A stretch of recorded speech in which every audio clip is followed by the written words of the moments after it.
Now, yesterday, there was testimony given to the House Oversight Committee by Les Wexner.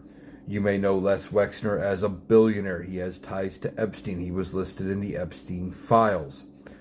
And he used to own L Brands, which included things like Bed Bath & Beyond, Victoria's Secret, and other companies and things like that.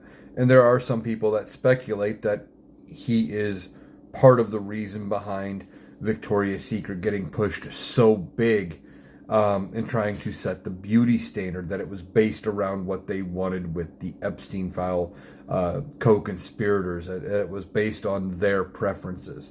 I don't know if any of that's true or not. But he gave his testimony in a closed-door session in his own home. Now, the reason they went to his house to do this, and it's not unusual that the House would go to location. They've done sessions before. They would usually be like in a town hall or something. It was a little weird that it was in his house, but apparently it has to do with his age and his health. Now, I fully expected Mr. Wexner to come out and just take the fifth at every opportunity and say and admit nothing. And that's not what he did. He ended up actually answering some questions, but we got left with more questions than answers. For example, he didn't really get into too much detail as to how Epstein ended up with power of attorney over Wexner's money. And he said he was taken in by the con man and he didn't know about all of the things that Epstein was doing, and that's why they cut ties. Now, I don't know if any of that is true. Like I said, I expected him to just take the fifth at every opportunity, and he didn't do that. He did at least attempt to answer some questions. Now, why weren't the Republicans there? I have no idea.